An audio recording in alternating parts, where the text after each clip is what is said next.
So today we have Mike G, who is a performance coach for a lot of the NBA players. Yes, sir. Yeah, so today, I really like your content because it talks a lot about the importance of the foot, and I see your training with Mm, a lot of the NBA athlete. Like, how many athletes are you currently training right now? Because I see, some of the NBA champions, right? mm.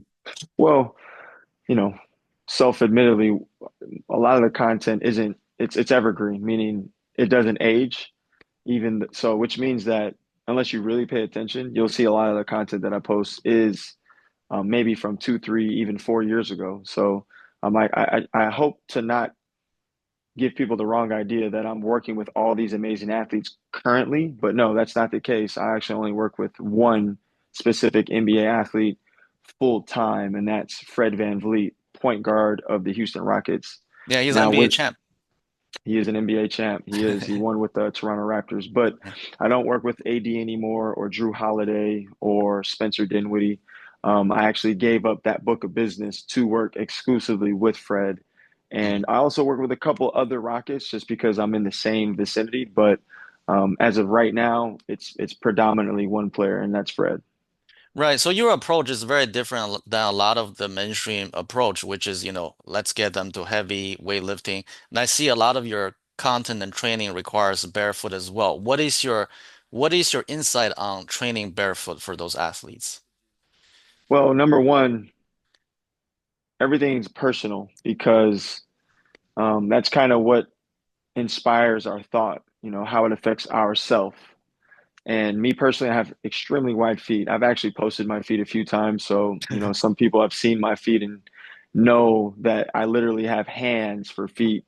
Mm, And my personal experience with basketball sneakers has always been a negative one because they always squeezed my feet into this narrow toe base, right. which, hurt my heart because I love Jordans. I love to wear Jordans and I love to play basketball. So, I'd always be uncomfortable. So, intuitively, I knew that this wasn't good. I knew that this wasn't safe and could lead to potential problems. So I started to work out barefoot 13, 14 years ago. And then a mentor of mine by the name of Scott Mitchell, who's a fellow of the Institute of Motion, Michelle Dalcourt, and those guys introduced me to the Vibram five finger toe shoes. Yeah, I So had you, one of those. so those got pretty the frogman shoes. So those got pretty um, popular at the time, but they kind of lost steam because people started to make wide barefoot like sneakers and Vivo Barefoot. Vivo Barefoot was a brand that kind of came to the surface first initially, so everyone's kind of migrated to that direction, and then currently I'm sponsored by Zero Shoes as a performance coach for basketball because we recently released the first ever barefoot minimalist basketball shoe that's on the market. It comes out March 26th, which I'm extremely excited about because not only do I love the sneaker personally for myself, but I just know the impact that it's going to have to the basketball world. So, not to go down to the rabbit hole too much, but yeah, it was a personal situation for me because I knew that this wasn't something that felt safe or felt naturally good to me, being forced to train in sneakers that didn't really fit my foot because the foot has um, 30 some odd joints, let's just call it 20 some odd bones. And we preach mobility and stability behind these joint systems all the time, the knee, the hip, the ankle, etc., the shoulder, the spine, but we don't really talk about the foot. And it's composed of all this stuff that we talk about. So why wouldn't we address that as well? And there's no true form of fashion of trying to address that than to be connected to the earth or the surface that you're in, which is barefoot. So that's kind of the progression that came up to what is now barefoot training for me. Ah, okay, okay, very cool, very cool. And I also see that recently you have been promoting the Nabuso products that really stimulate the plantar fascia, Hmm. right? With Yes. Dr.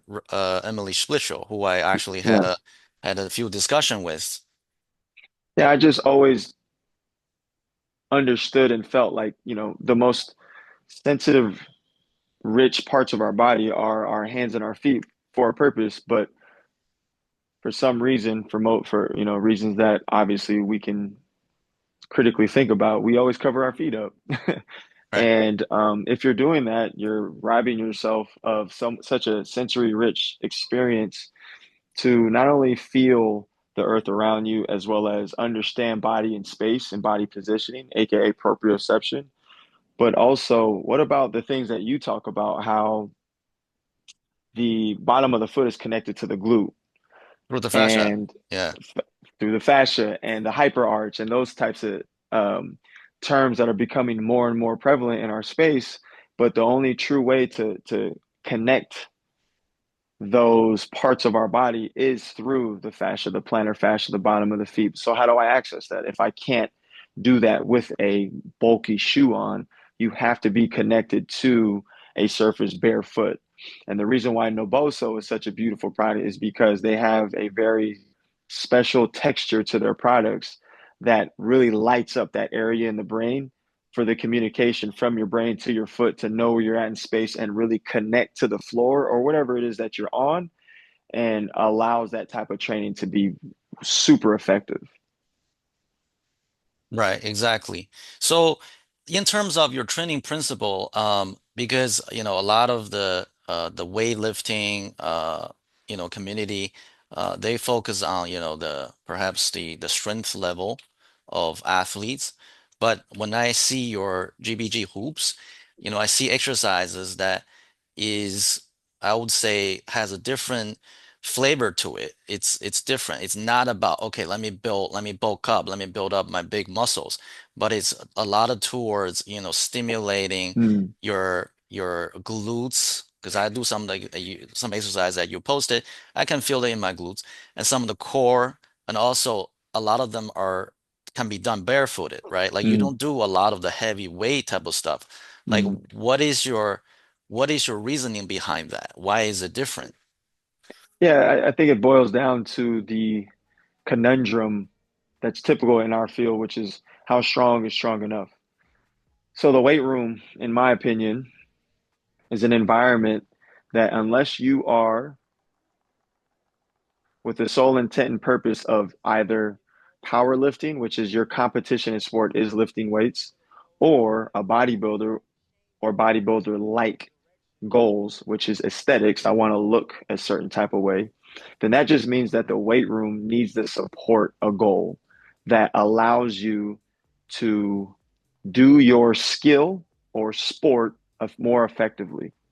It's that simple. It's a means to an end, in my opinion. So if I look at the weight room as such, then that means that anything and everything I do in the weight room needs to correspond dynamically into the same goals of the athlete's specific demands or efficiencies or even proficiencies as it relates to them as an athlete. Case in point, basketball players. Does my basketball athlete truly need to deadlift, umbrella term, strength term, 405 pounds? Will that make them a better basketball player? I don't know if that truly is the case outside of a little bit of confidence, because there is truth into building confidence in the weight room. If I am stronger quantitatively, maybe I'm a little more confident in my strength, perhaps. But outside of that, how strong is strong enough? If you look at a slashing type point guard like a Ja Morant, what type of weight program does he need? What type of strength training does he need?